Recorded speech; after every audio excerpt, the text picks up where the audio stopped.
Hey y'all, before I get started on my layout today, I thought I'd come on here and tell you about what I'm gonna do. I had been watching some Christmas in July YouTube videos and hops, so that got me inspired to do a Christmas layout.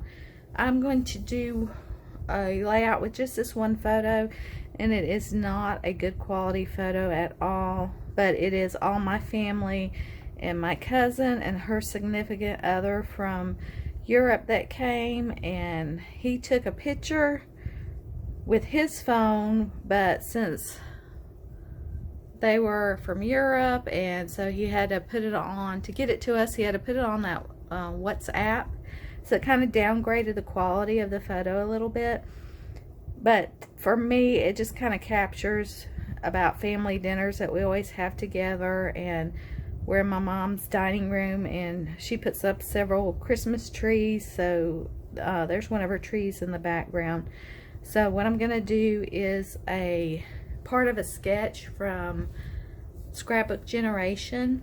It is the Merry and Bright sketch one. It was one that was from their crop that they did last year, and they put these sketches up for sale on National Scrapbook Day. And they made a big tree using like cutting out little banners, and the closest size I could find to what the directions gave was this one. It's got a little bit of embossing in it, but I think it'll be okay. I'm going to use this Very Merry Christmas line from Echo Park that I had picked up at the Scrapbook Expo that I went to in July, and this is from 2012. So that's what I'm going to be working on. So I thought I would come back on and show you the progress that I'm making with my Christmas tree. And what I basically did was took a piece of cardstock and I cut out the shape of a Christmas tree. And you can see where I got my angles wrong, so I just flipped the cardstock over and did it again. And I started out on the bottom row. I found my center and I put the first piece in the center, and then I went out to the edges from there. And then I'm just kind of eyeballing the next row. They're not all perfectly even or perfectly straight, but I think as you add the rows and it's so colorful, you're not going to see it. So once I get a few rows glued down, and then I'm just going to come along here and trim so that I can't talk and cut at the same time, and I need to put my glasses on. Trim along the edge to get those side pieces off.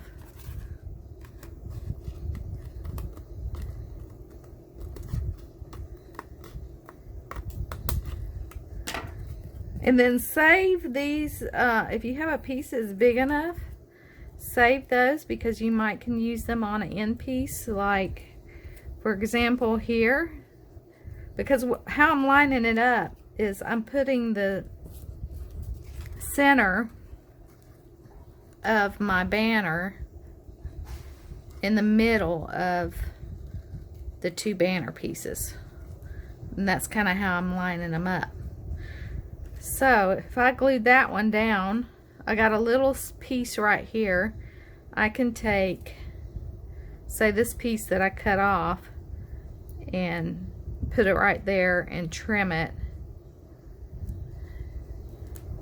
so you're not using a whole banner. It is time consuming, but I am enjoying it. I'm enjoying seeing the little tree come together. I'm putting like 2 pieces of paper on my die, so I'm cutting out 2 banners at the time. I haven't tried 3 because it's kind of hard to get the 2 off of this die, so I'm just doing 2 pieces of paper. But that is the progress on my tree. Okay, it's a few days later and I'm back with my completed layout. As you can see, I finished my banner Christmas tree, and I was pretty pleased with how it turned out. It did take a little while to get it done because all these banners had to be die cut,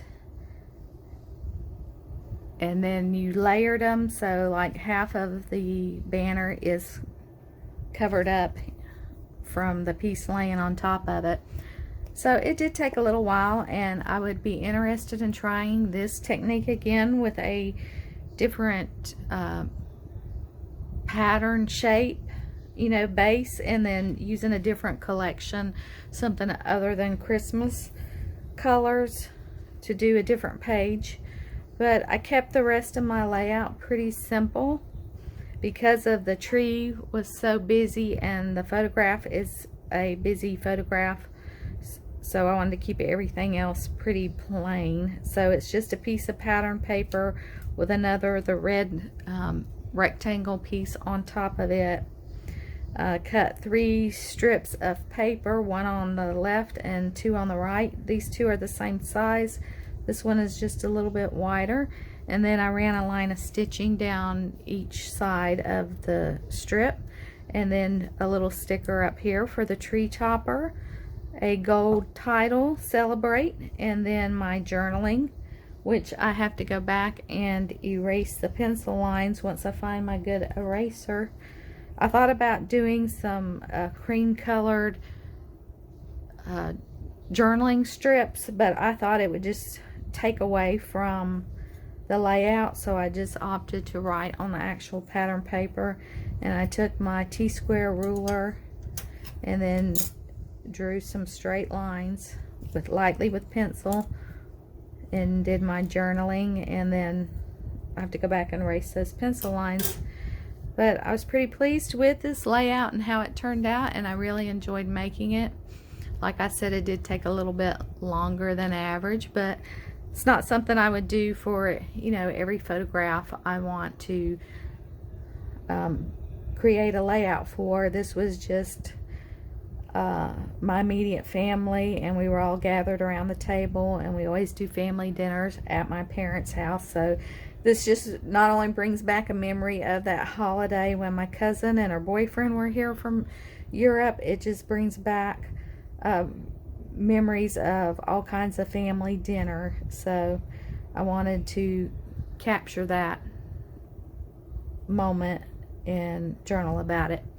So that is it. Thank you for watching, and we'll see you next time. Bye.